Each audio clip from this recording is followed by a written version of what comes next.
దేవుని ఘనమైన నామమునకు స్తోత్రములు. ఈ వాగ్దానం వింటున్న మీకందరికీ మన ప్రభువును ప్రియరక్షకుడైన యేసుక్రీస్తు నామములో శుభములు, మా హృదయపూర్వకమైన వందనములు తెలియచేస్తున్నాం. ఈరోజు దేవుని వాగ్దానం మత్తయి శుభవార్త 28వ అధ్యాయము 20వ వచనం. ఇదిగో నేను యుగ సమాప్తి వరకు సదాకాలము మీతో కూడా ఉన్నాను. ఈ మంచి వాగ్దానం మంచి దేవుడైన యెహోవా మనందరి జీవితంలో నెరవేర్చునుగాక. ఆమేన్. ప్రియ దైవ జనాంగమా, మన దేవుడు మరణాన్ని గెలిచి మృత్యుంజయుడై తిరిగి లేచి మనతో కూడా ఏమంటున్నారో చూడండి. ఇదిగో నేనెందుకు లేచానో చెప్పనా? యుగం సమాప్తమైపోయే వరకు సదాకాలము మీతో కూడా ఉండటానికే నేను లేచాను, మీతో కూడా ఉంటాను. ఎంత అదృష్టం మనకి! మన దేవుడు మనతో కూడా ఉంటే మనం ఎప్పుడు ఒక స్వర్గాన్నే మనం ఫీల్ అవుతాం. ఎందుకంటే ఆయన పరలోకంలో ఉన్నాడు, అందుకే అక్కడ స్వర్గం ఉంది అంటున్నాం.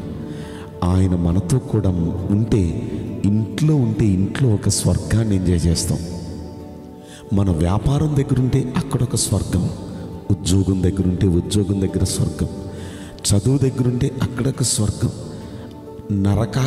నరకంలో అగ్నిగుణంలో పడవేస్తే ఆ అగ్నిగుణంలో పడవేయబడిన షడ్రకు మేషకు అబేద్నెగో అక్కడే ఒక స్వర్గాన్ని ఎంజాయ్ చేశారు కదండి. ఎందుకంటే స్వర్గంలో ఉన్న ఆయన వారితో కూడా అగ్నిగుణంలో ఉన్నాడు. ఈ రోజున మీరు ఎక్కడుంటే అక్కడ మీరు ఒక స్వర్గాన్ని ఎంజాయ్ చేస్తారు. కారణం ఏంటో చెప్పిన, స్వర్గములో ఉండి వచ్చినవాడు, స్వర్గములో ఉండేవాడు మనతో అంటున్నాడు, సదాకాలము మీతో కూడా నేనున్నాను, మీతో కూడా నేను ఉంటాను. ఎంత అదృష్టం!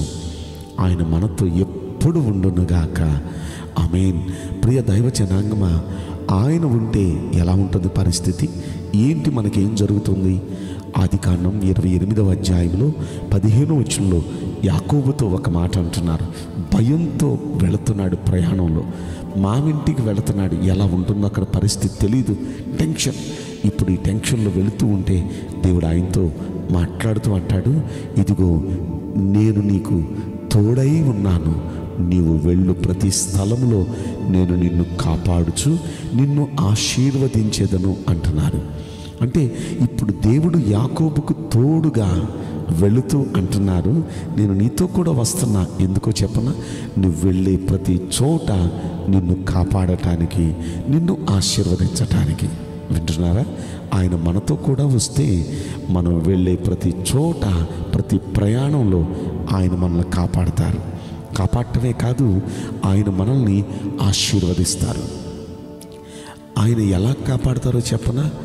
కునుకక నిద్రపోక అంత జాగ్రత్తగా మన ప్రయాణాలన్నిటిలో పాదాలకు రాయి కూడా తగలకుండా ఆయన మనల్ని కాపాడతారు. అద్భుతంగా కాపాడతారు. తన రెక్కలతో కప్పి మనల్ని కాపాడతారు. ఆయన కాపాడటమే కాదు, మనల్ని ఆశీర్వదిస్తారు వెళ్ళే ప్రతి స్థలములో. ఇది మొదటి మాట.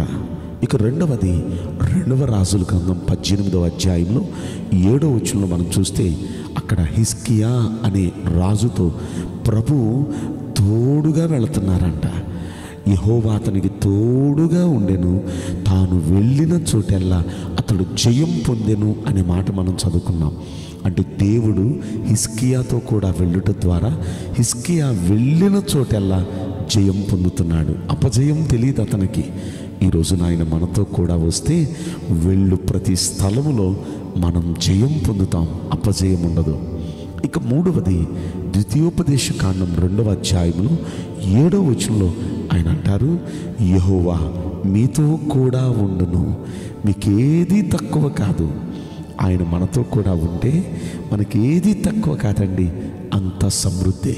దావీదు అంటాడు చూడండి 23వ కీర్తన మొదటి వచనంలో, యెహోవా నా కాపరి, నాకు లేమి కలగదు, లోటు అనేది ఉండదు నాకు. ఆయన సమృద్ధిలోనికి నన్ను నడిపిస్తాడు. నా గిన్నె నిండి పొర్లుచున్నది అంటాడు. అలా నిండి పొర్లే అనుభూతుల్లోకి నడిపిస్తాడు. ఏది కొద్ది ఉండదు. ఆయన మనతో కూడా ఉంటే 3 విషయాలు ఈరోజు విన్నాం చూడండి. 1, కాపాడతాడు, ఆశీర్వదిస్తాడు. 2, వెళ్ళు చోట్లెల్లా జీవిస్తాడు. 3, ఆయన ఏది లోటు లేకుండా సమృద్ధిలోనికి నడిపిస్తాడు. ఇలా ఈ 3 చేయగలిగిన దేవుడు ఇంకెన్నో ఉన్నాయి. ఆయన మనతో కూడా వస్తే ఈ 3 చేయగలిగిన దేవుడు మనతో కూడా రాబోతున్నారు. మనం కూడా అందామయ్యా, మాకు ఈ మంచి వాగ్దానం చేసావు, మాతో కూడా రండయ్యా. ఈరోజు దేవుడిస్తున్న వాగ్దానం, ఇదిగో మీతో కూడా సదాకాలం నేను ఉంటాను. మనం కూడా అడుగుదాం, ప్రార్థన చేద్దామా? నేను మీకోసం ప్రార్థన చేస్తాను. పరిశుద్ధుడా, ప్రేమగల యేసురాజా, మీ పరిశుద్ధ బంగారు పవిత్రమైన నామమునకు నిండు మనసుతో కోట్ల కొలదిగా స్తుతులు, స్తోత్రములు, వందనాలు చెల్లిస్తున్నాం. ఈ వాగ్దానం వింటున్న ప్రియులందరికీ దయచేసి మీరు తోడుగా ఉండి వారిని కాపాడండి, ఆశీర్వదించండి.